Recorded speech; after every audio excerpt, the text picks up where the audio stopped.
Some ghosts don't haunt houses.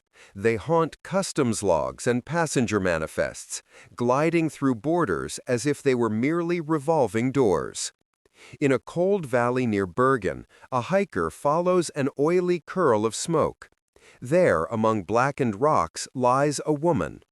Every label has been burned from her clothes, the air thick with the smell of scorched plastic. A locker key eventually leads to a suitcase filled with wigs, creams, and train stubs that trace a phantom journey across countries. The nameless Isdal Woman moved through hotels and ferries under a dozen shifting identities. Investigators match her coded notes to railway timetables, yet her path dissolves at every checkpoint. Sometimes the only clue left is not in a ticket, but in a line of poetry. On an Australian beach, a stranger is found, neat as a postcard.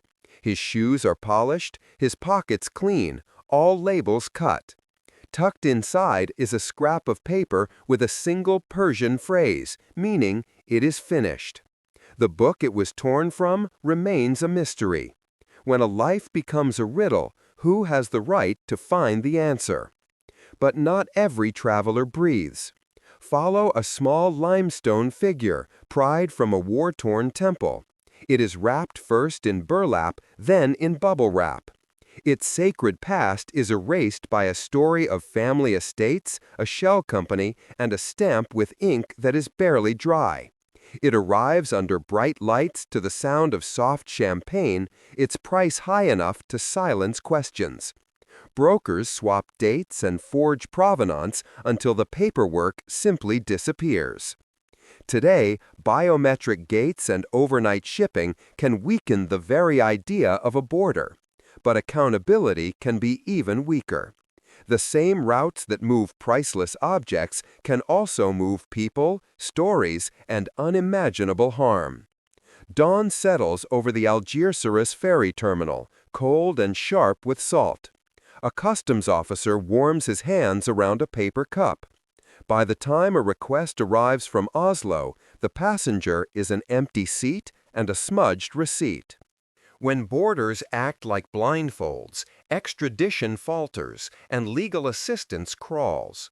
One lost week can erase an entire investigation.